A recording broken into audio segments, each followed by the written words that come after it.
come from. As I said before, some of them are really very ancient, thousands of years. Psilocybin mushrooms is demonstrated to be a 9,000-year-old practice. Some are more recent, but generally there's a long history of human use of these different compounds we're talking about. So if we take the example of ayahuasca, what does the word ayahuasca refer to really? Is it the substance? Is it the brew? To understand that better, we're going to go into different elements that really are entrenched, are part of the ayahuasca practice. Now, one is obviously the ethnobotanical knowledge. Ayahuasca is a combination of different plants, mostly two they're used nowadays. There are indigenous recipes that contain many more additions. They are brewed in specific ways, so specific time frames. And in different cultures, the brewing itself is even a ritual practice where people sing, participate, and they believe that kind of the energetic aspects that the brewers put into the brew is equally important than more of the plants or the biology or biochemistry itself.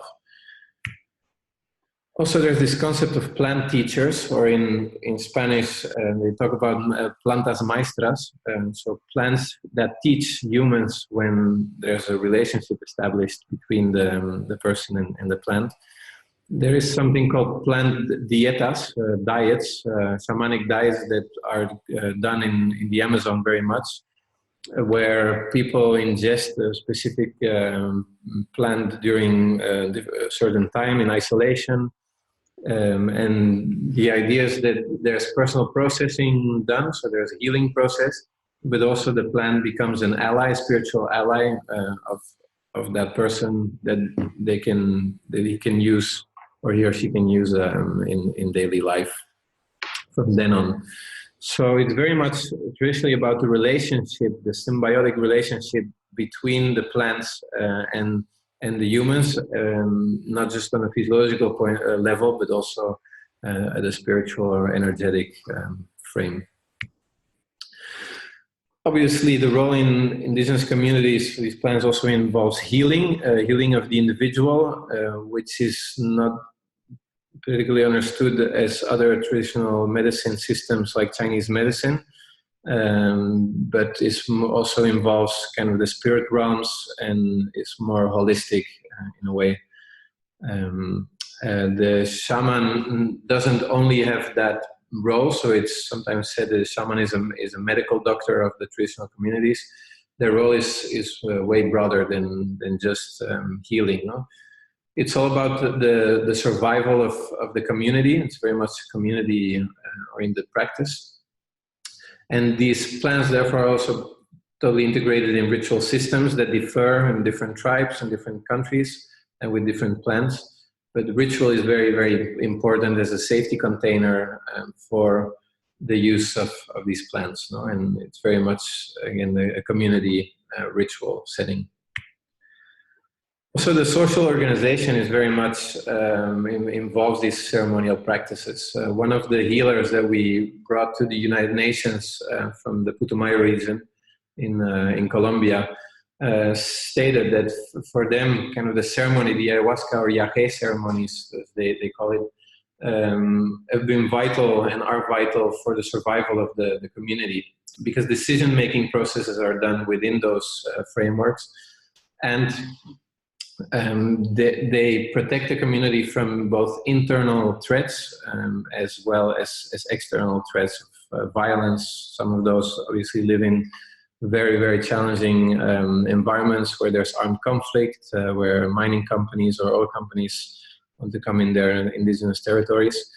So it's really the social structure is maintained and the group cohesion is maintained through ceremonial practice with these plants. So it is not an overstatement to say that the ceremonies with peyote, with ayahuasca and other plants are very, very important fundament of the communities in those regions.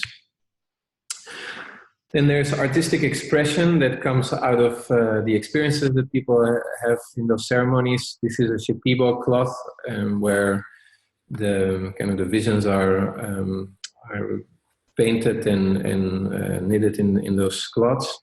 But also, if you look at other communities, there's always they have their own artistic ornaments, cloths, and other things that they make. Music is an essential part in the ceremony. They also there's the Icaros, for example, around ayahuasca in Peru. In Colombia, they have other music. But the music is very often considered a healing element. So it's through the chanting that processes or the experiences of the participants are navigated by the curandero. And then also kind of the music, making music together in ceremonial context is also very important for the group cohesion in communities. In Brazil, for example, that's very much a group event. But it's kind of the music very often in a ceremony is the leading thread. It's what really leads the individual through the experience. Then there's a religious organization or religious groups that work with the ayahuasca. Also Peyote, there's a Native American church. Some of them have achieved legal protection from the authorities, like the Uniado Vegetal at the national level in the US, the Santo Daime also in several US states. Also the UDV recently got legal protection or an exemption in Canada and in other countries as well. There's some places where they can practice in a protected manner with their sacrament being the plant as a connection to the divine. And as you can see in the image, it's very much of a group process where the people connect through chanting, through meditation, and other practices with God, with their divine. Then more recently, there's been an increased interest in the potential that these plants can have to catalyze personal development or personal growth processes where people can overcome certain challenges, gain increased quality of life, also face interpersonal challenges, reconnect to kind of a sense of purpose in life, in sense when people sometimes lose that sense or get depressed. So it can be used very broadly, but very often when people nowadays look for experiences with ayahuasca, with iboga and others, it's very much to kind of have a personal development, to improve something in their life they wish to improve, and are willing to go through experiences that can be challenging, like when you ingest these plants to kind of get the goal of improving something, getting a new perspective on an issue that they didn't feel was solvable or didn't see the way out. So it's become an important type of use or understanding that it's a personal development tool. And ayahuasca is more than that to different communities. There's been cases where communities that not use ayahuasca natively use, for example, ayahuasca now to reconnect to their roots that they lost, their roots to their cultural origin that were lost within process of colonization or in very impoverished situations they had to live in. So really ayahuasca is, a lot to different people, but what we see when we go to court cases, or what we see very often in reports written about them, is that at the end there's a reductionism where it's not even just about the brew, but just in this case about one molecule, which is found within the ayahuasca, which is DMT. It's important to say that from a traditional point of view, ayahuasca and DMT really, are two different things. And I would say that also in current uses, really you cannot reduce these complex cultural practices to just one of the molecules that's in the brew. The name ayahuasca traditionally comes from the vine, which is the Banestropsis capi, and it's very much kind of a Western idea that then it's all about the DMT that's in the other plant, which is called Psychotria viridis. There's some other plants that are used as well. but Tsakruna, which is the name they give to it, really means admixture. It's the ayahuasca is the vine that doesn't contain the DMT, which is the main element. So just reducing it to DMT, which is a scheduled substance, is something we see often occur, but I would say reduction is reductionist and problematic. It's nothing new that the context, the set and the setting of these practices are crucial factors in measuring the health and social impact, and also looking at kind of responsible decision making. Something we've been advising very much to users is to always take into account how am I doing, what is my motivation to have those experiences. Is it a decision that comes from myself or kind of stimulated by somebody else? Is the setting I'm seeking to have the experience in responsible or not? So all of these factors are crucial and cannot just be reduced to a single molecule.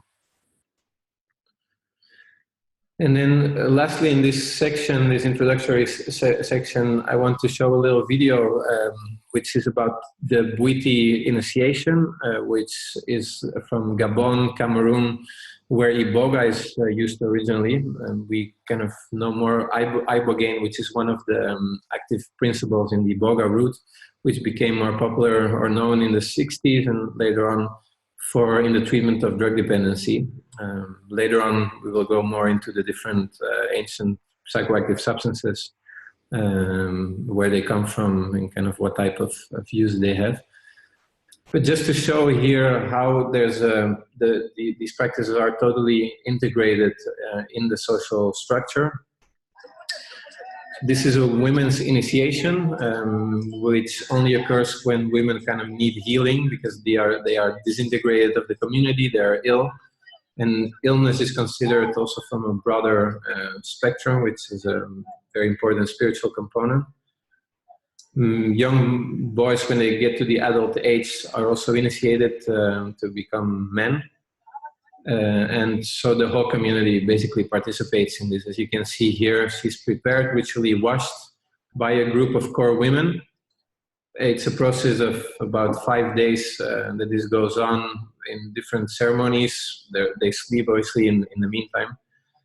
But in some of those ceremonies, there's up to 30 people that participate in some aspects of it and really kind of witness and support one person growing through this death and rebirth process, to then welcome them back in society as being healed or as being man, in the case of young boys, and then really kind of are accepted within the community. In other cultures, you would also see that it's really kind of part of social life where these plants are used. Generally, ayahuasca, peyote, and so forth are used more regularly within the indigenous context. In the Bwiti context here, they are initiated once, generally maybe a couple of times in life, and then they continue the practice, just witnessing or being part of the initiation of others. You can see it's fall tasting. It's not a pleasurable experience, which generally, even though it is used in kind of more modern ways, the experiences tend to be intense. They can reveal difficult personal insights, but people kind of seek this improvement in life or the longer term effects they can get out of these experiences.